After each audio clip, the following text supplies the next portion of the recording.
ನೀವು ದಿನಾನೂ ಹೀಗೆ ಇಡ್ಲಿ ದೋಸೆ ಅಂತ ಬರೀ ಅದೇ ಟಿಫನ್ ಮಾಡ್ತಿದ್ದೀರಾ? ಇವತ್ತು ನಾನು ತೋರಿಸೋ ಈ ಉಪ್ಪಿಟ್ಟು ರುಚಿ ನೋಡಿದ್ರೆ ನಿಮಗೆ ಇಡ್ಲಿನೂ ಬೇಡ ದೋಸೆನೂ ಬೇಡ ಅಂತ ಹೇಳ್ತೀರಾ? ಹೌದು ಫ್ರೆಂಡ್ಸ್, ಇದೊಂದು ಉಪ್ಪಿಟ್ಟು ತುಂಬಾ ರುಚಿಯಾಗಿರುತ್ತೆ. ಸ್ವಲ್ಪ ಟೇಸ್ಟಿ, ಸ್ವಲ್ಪ ರುಚಿ, ಸ್ವಲ್ಪ ಸ್ಪೈಸಿ ಎಲ್ಲವೂ ಕೂಡ ತುಂಬ ಇದೆ, ಸಖತ್ತಾಗಿದೆ. ನೀವು ಕೂಡ ಒಂದ್ಸತಿ ಈ ರೀತಿಯಾಗಿ ಟ್ರೈ ಮಾಡ್ಬೋದು.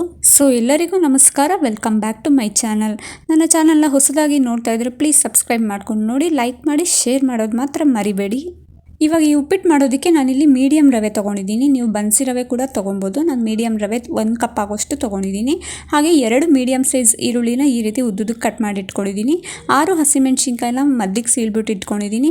1 ಕಡ್ಡಿ ಕರ್ಬೇವಿನ ಸೊಪ್ಪು, ಹಾಗೆ ಇಲ್ಲಿ ತರಕಾರಿ ಎಲ್ಲ ಸೇರಿ 1 ಕಪ್ ಆಗೋಷ್ಟು ಇದೆ. ಅಂದರೆ 1 ಕಪ್ಗೆ 1 ಕಪ್ ಬೇಕಂತ ಅಂದ್ಬಿಟ್ಟು ಅಂದಾಜಲ್ಲಿ ಇಟ್ಕೊಂಡಿದ್ದೀನಿ.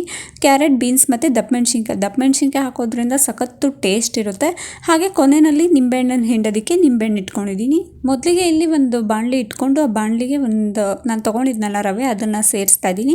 ಅದಾದಮೇಲೆ 1 ಟೇಬಲ್ ಸ್ಪೂನ್ ಆಗೋಷ್ಟು ಎಣ್ಣೆನ ಹಾಕಿ ಚೆನ್ನಾಗಿ ರೋಸ್ಟ್ ಮಾಡ್ಕೊಬೇಕು. ಡ್ರೈ ರೋಸ್ಟ್ ಅಂದರೆ ಸ್ವಲ್ಪ ಕಲರ್ ಚೇಂಜ್ ಆಗುತ್ತೆ, ನಿಮಗೆ ಗೊತ್ತಾಗುತ್ತೆ. ಫ್ರೈ ಮಾಡ್ತಾ ಮಾಡ್ತಾ ಸ್ವಲ್ಪ ಕಲರ್ ಚೇಂಜ್ ಆಗುತ್ತೆ. ಕಂದು ಬಣ್ಣ ಬರೋ ತನಕ ಹುರ್ಕೊಂಡ್ರೆ ಆಯಿತು. ನೆನಪಿರಲಿ, ಕಮ್ಮಿ ಉರಿನೇ ಕೊಡಬೇಕು. ನಾನು ಒಂದ್ಸತಿ ಹೀಗೆ ಉಪ್ಪಿಟ್ಟು ಮಾಡೋಣ ಅಂತ ಅಂದ್ಬಿಟ್ಟು ರವೆ ಹುರಿತಾ ಇದ್ದೀನಿ, ಜೋರು ಉರಿ ಕೊಟ್ಬಿಟ್ಟಿದ್ದೀನಿ. ಅಲ್ಲಿ ಆ ಕಡೆ ಏನೋ ಕೆಲಸ ಮಾಡ್ತಾ ಇದ್ದೀನಿ, ಇಲ್ಲಿ ಈ ಕಡೆ ಫುಲ್ಲು ತಳ ಹಿಡಿದ್ಬಿಟ್ಟಿತ್ತು. ಸರಿಯಾಗಿ ಬೈಸ್ಕೊಂಡಿದ್ದೀನಿ.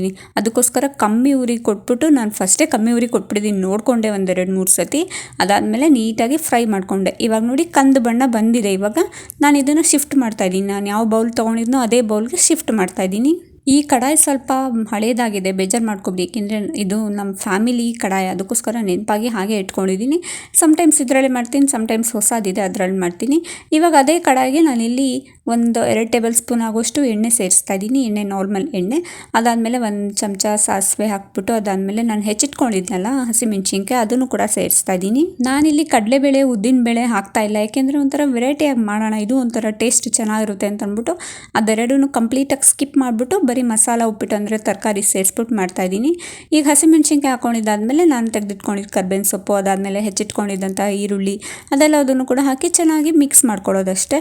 ಅಂದರೆ ಈರುಳ್ಳಿ ಸ್ವಲ್ಪ ಟ್ರಾನ್ಸ್ಪರೆಂಟ್ ಆಗುತ್ತೆ, ಅದೆಲ್ಲ ಬಿಡಿಯಾಗಿ ಬಿಟ್ಕೊಂಡು ಬರುತ್ತೆ. ಅಲ್ಲಿ ತನಕ ಫ್ರೈ ಮಾಡಿಕೊಂಡ್ರೆ ಸಾಕಾಗುತ್ತೆ. ಈ ಎಲ್ಲ ಹಂತಗಳು ಕೂಡ ನಾವು ಕಮ್ಮಿ ಉರಿ ಕೊಟ್ಟೆ ಮಾಡಬೇಕು, ಏಕೆಂದರೆ ಜೋರು ಉರಿ ಕೊಟ್ಬಿಟ್ರೆ ಅದು ಉಪ್ಪಿಟ್ಟು ಟೇಸ್ಟೇ ಬರೋದಿಲ್ಲ, ಎಲ್ಲ ಸೀದೋಗ್ಬಿಟ್ಟಿರುತ್ತೆ ಅಷ್ಟೇ. ಇವಾಗ ಅದಾದಮೇಲೆ ನಾನು ಹೆಚ್ಚಿಟ್ಕೊಂಡಿದ್ದಂತಹ ಎಲ್ಲ ತರಕಾರಿಗಳನ್ನ ಸೇರಿಸ್ಬಿಟ್ಟು ನೀಟಾಗಿ ಫ್ರೈ ಮಾಡ್ಕೊಬೇಕು. ತರಕಾರಿ ನೀವು ಎಷ್ಟು ಕಮ್ಮಿಯಾಗಿ ಅಂದರೆ ಸಣ್ಣಕ್ಕೆ ಹಚ್ಕೋತಿರೋ ಅಷ್ಟು ಫ್ರೈ ಆಗುತ್ತೆ. ಸ್ವಲ್ಪ ದಪ್ಪ ಹಚ್ಬಿಟ್ರೆ ಸ್ವಲ್ಪ ನೀರಲ್ಲಿ ಬೇಯಿಸ್ಕೊಂಡು ಆಮೇಲೆ ಸೇರಿಸ್ಬೇಕಾಗುತ್ತೆ. ಅದಕ್ಕೋಸ್ಕರ ತುಂಬಾ ಸಣ್ಣಕ್ಕೆ ಹಚ್ಕೊಂಡ್ರೆ ಒಂದು 5 ನಿಮಿಷ ಎಣ್ಣೆಲೆ ಫ್ರೈ ಆಗಿಬಿಡುತ್ತೆ. ಅದು ಫ್ರೈ ಆಗಿದ್ದಾದಮೇಲೆ ನಾನಿಲ್ಲಿ ಅಂದರೆ ನಾನು 1 ಕಪ್ಗೆ 1.5 ಕಪ್ ಆಗೋಷ್ಟು ನೀರು ಹಾಕ್ತಾಯಿದ್ದೀನಿ. 1 ಕಪ್ಗೆ 1.5 ಕಪ್ ಆಗೋಷ್ಟು ಅಷ್ಟೇ ನೀರು ಬೇಕಾಗುತ್ತೆ. ತುಂಬ ನೀರು ಹಾಕಿದ್ರೆ ಸ್ವಲ್ಪ ಬಿಸಿಬೇಳೆಭಾತ್ ಥರ ಆಗ್ಬಿಡುತ್ತೆ ಅಷ್ಟೇ. ಈ ಉಪ್ಪಿಟ್ಟು ಥರ ಬರೋದೇ ಇಲ್ಲ. ಅಂದರೆ ಕೆಲವರು ನೀರು ಉಪ್ಪಿಟ್ಟು ಇಷ್ಟಪಡ್ತಾರೆ, ಬಟ್ ನಮ್ಮ ಮನೆಯಲ್ಲಿ ತರಕಾರಿ ಎಲ್ಲ ಸೇರಿಸಿರೋದ್ರಿಂದ ನೀರು ಉಪ್ಪಿಟ್ಟು ಮಾಡಬೇಡ, ಸ್ವಲ್ಪ ಮಾಮೂಲಿಯಾಗಿ ಉದ್ರಾಗೆ ಮದುವೆ ಮನೆ ಶೈಲಿಲಿ ಕೊಡ್ತಾರಲ್ಲ ಅದೇ ರೀತಿ ಮಾಡು ಅಂತ ಹೇಳಿದರು. ಅದಕ್ಕೋಸ್ಕರ 1 ಕಪ್ಪಿಗೆ 1.5 ಕಪ್ ಹಾಕಿ ನೀರು ಹಾಕಿ ರುಚಿಗೆ ತಕ್ಕಷ್ಟು ಉಪ್ಪು ಹಾಕಿ ಚೆನ್ನಾಗಿ ಅದನ್ನು ಕುದಿಸ್ಕೊಳ್ಳೋದು. 3 ನಿಮಿಷ ಜೋರೂರಿ ಕೊಟ್ಟು ಕುದಿಸ್ಕೋಬೇಕಾಗುತ್ತೆ. ಜೋರೂರಿ ಕೊಟ್ಟಿದ್ದು ಆದಮೇಲೆ ಅದು ಕುದ್ದಾದಮೇಲೆ ಕಂಪ್ಲೀಟಾಗಿ ತಿರ್ಗಾ ಕಮ್ಮಿ ಉರಿ ಕೊಡಬೇಕಾಗುತ್ತೆ. ಕಮ್ಮಿ ಉರಿ ಕೊಟ್ಟು ರವೆನ ಸೈಡಿಂದ ಸ್ವಲ್ಪನೇ ಹಾಕ್ಬಿಟ್ಟು ಸಡನ್ನಾಗಿ ನೀರೊಳಗೆ ಮಿಕ್ಸ್ ಮಾಡಿಬಿಡ್ಬೇಕು. ಆವಾಗ ನಿಮ್ಗೆ ಏನು ಅನ್ಸುತ್ತೆ ಗೊತ್ತಾ, ಗಂಟಾಗೋದಿಲ್ಲ. ಇಲ್ಲ ಅಂತಂದರೆ ಗಂಟಾಗ್ಬಿಡುತ್ತೆ. ಇವಾಗ ನೋಡಿ ನೀರೊಳಗೆ ಮಿಕ್ಸ್ ಮಾಡಿಬಿಟ್ಟು ಅದನ್ನು ನೀಟಾಗಿ ಹಾಗೆ ಫಸ್ಟು ನೀರೊಳಗೆ ಎಲ್ಲ ಮಿಕ್ಸ್ ಮಾಡಿಬಿಡಬೇಕು. ಅದಾದಮೇಲೆ ನೀಟಾಗಿ ಕಲಸಿದ್ರೆ ಆಯಿತು.